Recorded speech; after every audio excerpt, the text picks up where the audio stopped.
315장 찬송하십시다. 315장.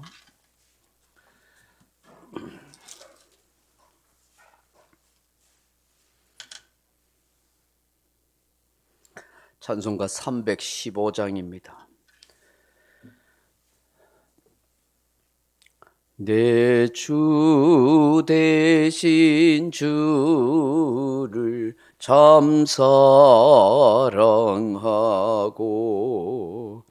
고 그에게 죄를 다고 합니다.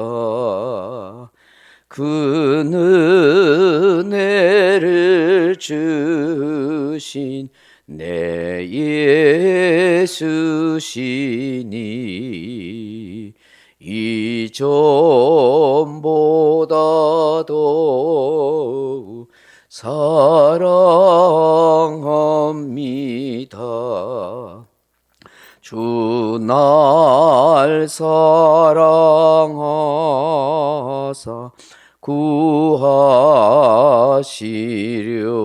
구하시려고 저 십자가 고난 당하셨도다. 그가 시간 쓰신 내 주 배우니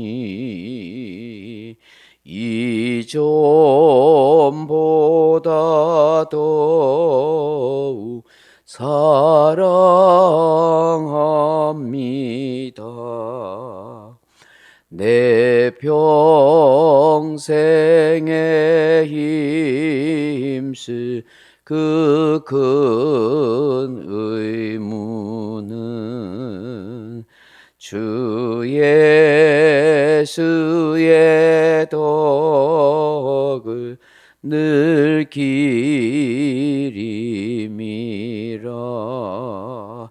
숨질 때에까지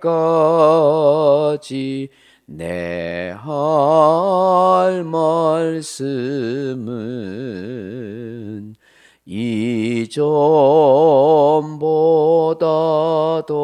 이전보다도 사랑합니다. 그 영광의 나라 나 들어가서 그 풍성한 은혜 늘 감사하리.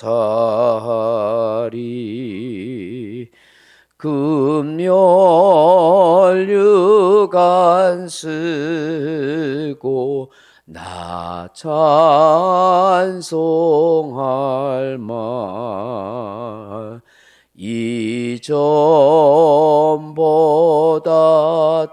이전보다도 사랑합니다. 아멘. 하나님 말씀은 요한복음 13장 35절 말씀 보겠습니다.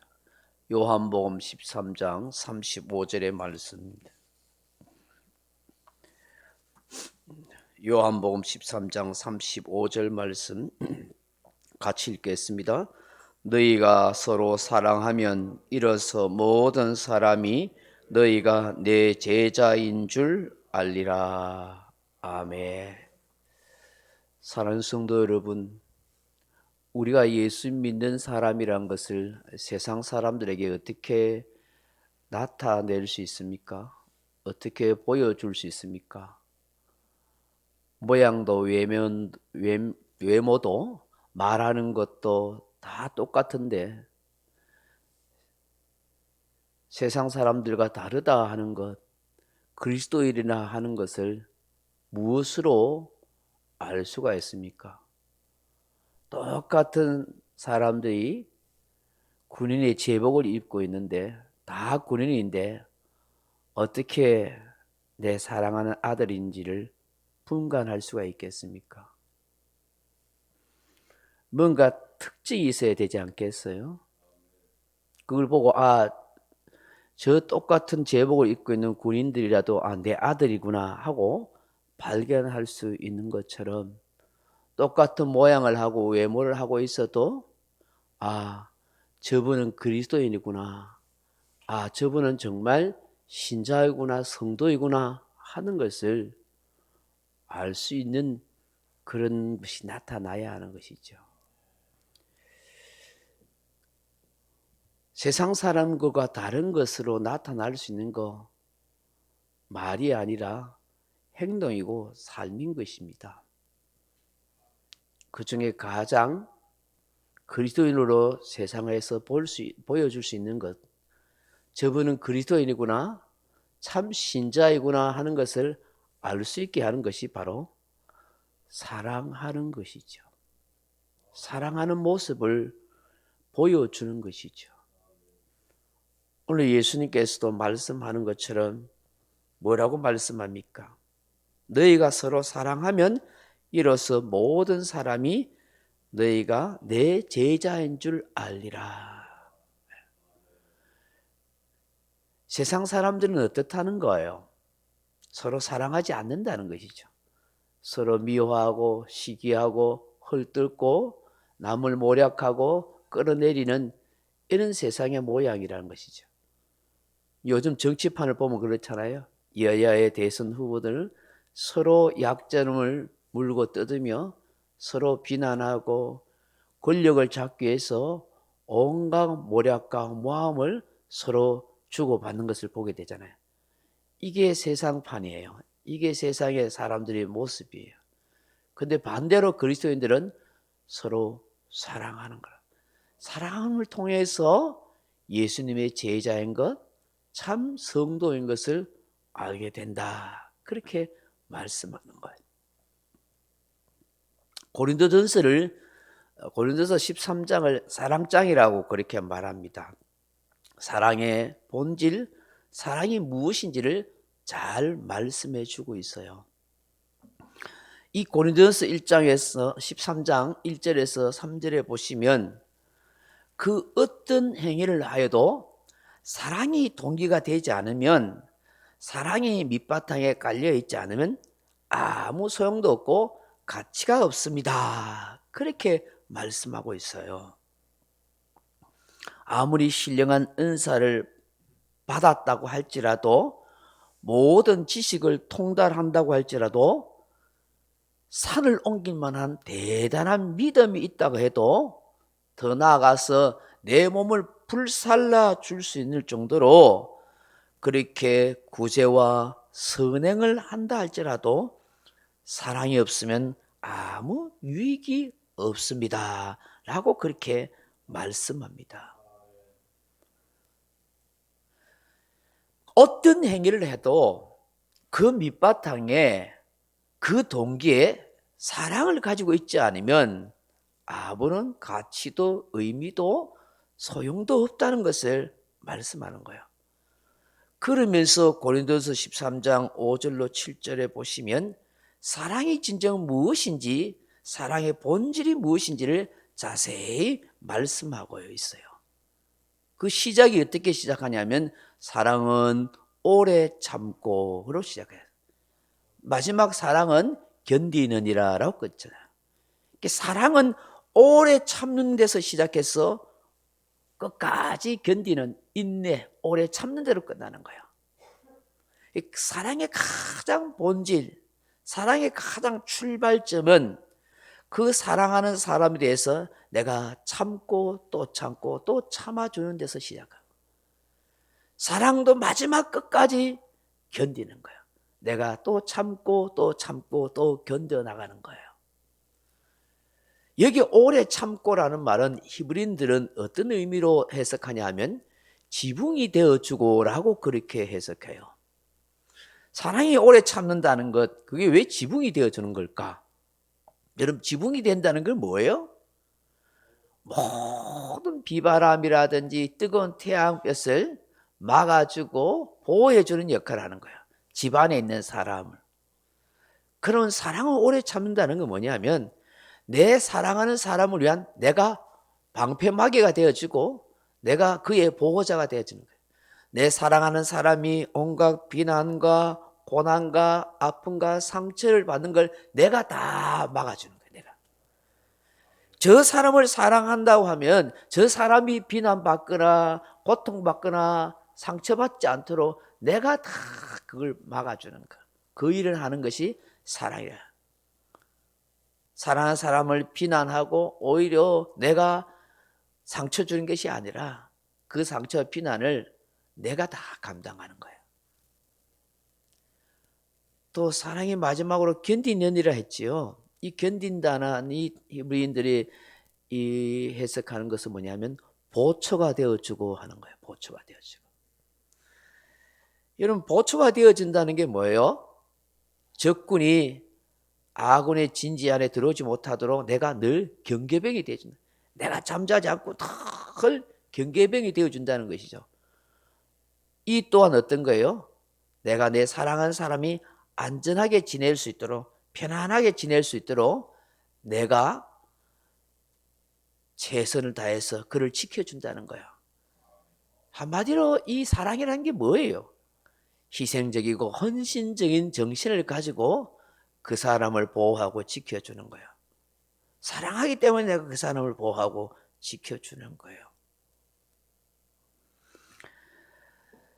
그러면서 사랑은 오래 참고를 시작하면서 어떻게 해요? 온유하고 온유한 거예요. 예수님의 마음이 뭐예요? 겸손하고 온유했잖아요. 이게 아나브라는 단어예요. 겸손과 온유의 원어가 같은 의미예요. 그래서 남에 대해서 너그럽고 내 자신을 낮추는 거예요. 그게 사랑인 거예요. 사랑은 과격하지 않습니다. 사랑은 또한 투기하는 자가 되지 않습니다. 남을 시기 질투하지 않는다고 하십니다. 사랑은 자랑하면서 내세우는 것도 아니라고 하셔요. 사랑은 또한 잘난 척하고 교만하지도 않는다고 말씀해요. 중요한 게 있어요. 사랑은 무례히 행치 아니한다고 했어요. 예의 없이 하는 행동하면 안 돼요.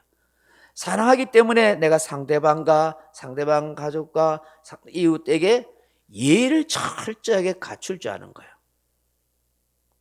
예의 없는 사랑은 참된 사랑이 아니라 하는 것입니다. 사랑은 또한 썩내지 않는 거예요. 화를 내면서 내가 사랑한다고 말하는 것은 자기 모순인 거예요. 사랑은 또한 뭐예요? 악한 것을 생각하지 않아요. 나쁜 것, 미워하는 마음, 살인하는 마음, 원망하는 그런 악한 생각하지 않습니다. 사랑은 또 어떻게 해요? 자기 유익을 추구하는 인생을 살지 않아요. 자기 이익을 위해서 아니에요. 사랑은 어떻게 해요? 다른 사람의 유익을 생각하고 다른 사람의 입장을 배려할 줄 아는 생각을 가지고 있는 거예요. 사랑은 또한 뭐예요? 불의를 기뻐하지 않습니다. 의롭지 않는 것을 좋아하라고 하지 않는다는 거예요. 사랑은 또한 뭡니까? 진리와 함께 기뻐한다. 진리를 좋아하고. 그리고 사랑은 모든 것을 참으며 모든 것을 믿어주고 모든 것을 바라고 모든 것을 견디느니라. 그렇게 말씀하는 것이죠. 이게 사랑의 본질이고 핵심이라는 거예요.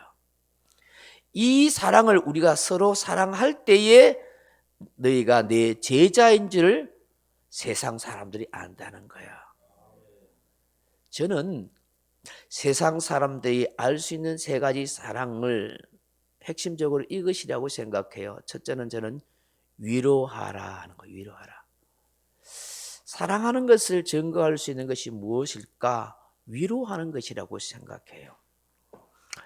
헨리 나우엘이라는 사람은 하는 말이 위로는 외로운 사람과 함께 하는 것이다. 그렇게 말합니다. 외로운 사람과 함께 위로할 수 있는 것. 주님도 고통당하고 아파하는 사람을 위로하셨잖아요. 외로워하고 힘들어하는 사람을 찾아가서 격려해주고 위로해줄 수 있는 것, 그게 곧 사랑의 증거라는 거예요. 힘들어하고 아파하고 상처받은 사람을 외면하고 못 본 채 하는 것이 아니라 그런 사람을 찾아가서 격려하고 위로의 말을 따뜻하게 해줄 수 있는 것, 그게 바로 사랑의 모습인 것이죠. 오늘 교회가 필요한 것이 바로 그런 거야. 지금 힘들어하는 사람, 아파하는 사람, 고통하는 사람을 찾아가서 위로하고 따뜻한 말을 격려해 줄 수 있는 것. 두 번째 사랑의 모습은 용서하라 하는 것이죠. 주님은 자신을 배반한 제자들을 디베랴 바닷가에 찾아가서 내가 너를 사랑하느냐고 3번씩이나 묻습니다. 그리고 고기를 굽어서 그들을 따뜻하게 맞이해 줍니다. 자기들의 사람을 끝까지 예수님은 사랑하십니다. 자기 백성을 끝까지 사랑하셨어요. 용서하는 사랑이야말로 진정한 위대한 사랑인 거예요. 오늘 그리스도인이 세상 사람들과 다른 게 뭐예요? 다른 사람을 용서할 수 없어도 우리는 용서하는 거예요. 이게 용서란 이런 의미를 가지고 있다고요. 자기를 해방시키는 것이다. 이렇게 해요. 자기를 해방시키는 것. 불쾌한 감정, 정신적인 스트레스에서 자기를 해방시키는 거예요. 그래서 남 탓하거나 원망하지 않는 거예요. 자기의 영혼을 해방시키기 때문에. 여러분 오늘 교회 다니면서도 자기 영혼이 갇혀있는 사람이 많아요. 자기 갇혀. 과거의 트라우마로부터 어떤 충격과 상처를 받으면 절대로 그걸 용서하지 못하고 속으로 꽁하게 품고 있습니다. 그건 자기 영혼을 가다놓고 있습니다. 그 사람은 진정으로 예수님의 용서와 사랑을 경험하지 못한 사람이에요. 그 사람은 교회는 다녀도 진짜 구원받은 참 백성이 될 수는 없어요. 주님으로부터 용서를 경험하지 않은 사람, 내가 얼마나 흉악한 죄인인데 이 죄인된 나를 십자가에 피 흘려 나를 용서해 주셨다는 이 죄인됨의 자각과 용서에 대한 깊은 회개의 마음이 없는 사람은 그리스도인이 될 수 없어요. 그런 사람이 구원의 은혜를 입었다고 말할 수도 없고, 진정으로 예수님의 용서와 사랑을 경험하였다고 나타나는 사람은 다른 사람을 용서해 줄 줄 아는 거예요. 나는 저 사람 절대 용서하지 못해요. 그렇게 말이 나온다면 당신은 주님으로부터 절대로 용서받지 못합니다. 우리가 주기도문을 외우지 않습니까? 우리가 우리 죄를 사하여 준 것 같이 우리 죄를 사하여 주옵소서. 내가 다른 사람의 죄를 용서해 주지 않으면서 주님이 나의 죄를 용서해 주려고요? 어리석은 소리예요. 모순이에요. 내가 다른 사람을 용서해 줄 때 주님이 나를 용서해 주는 거예요. 세 번째로는 인내하라는 것이지. 인내하라. 끝까지 참아내는 자가 승리한다는 거예요. 그래서 야고보서 1장 4절에 인내를 온전히 이루라. 이는 조금도 부족함이 없게 하려 함이라고 말씀하는 거예요. 욥처럼 인내하는 자가 복된 거예요. 성숙한 신앙인으로 우뚝 서는 거예요. 그래서 히브리서 12장 2절은 인내에서 우리 앞에 당한 경주를 경주하며 믿음의 주여 온전케 하신 예수를 바라보라. 그렇게 말씀하는 거예요. 참고 견디고 예수님 바라보면서 예수님이 저렇게 십자가에서 고난당하시고 견디셨는데 나 또한 수치와 모욕과 아픔과 상처도 참고 견뎌내자. 그런 그리스도의 사랑이 내 내면에 가득할 때 내 입술과 내 삶으로 나타나게 돼요. 그래서 세상 사람들이 우리가 서로 사랑하는 걸 보고 주님의 제자라고 참 신자라고 인정하게 된다는 것이죠. 오늘 이 새벽에 주신 이 말씀들을 잘 묵상하면서 주님의 제자로서 진정 사랑하는 교회 우리 자신들이 되게 해달라고 기도하는 저와 여러분 되길 주님의 이름으로 축원합니다. 명령과 선포합니다. 1. 나는 주님의 은혜로 모든 일에 날마다 점점 더 좋아지고 있다. 나는 오늘부터 다른 사람을 비난 원망하거나 비판 판단 정죄하지 않겠습니다. 나는 하나님 다음으로 나를 사랑한다. 나는 나를 사랑한다. 교만은 독약이 있다. 그 어떤 경우에도 감사합니다. 나는 내 안에 살아계신 예수님 때문에 행복하다. 있을지어다. 그대로 되니라. 좋았더라. 아멘. 각자 기도하시다 돌아가시기 바랍니다.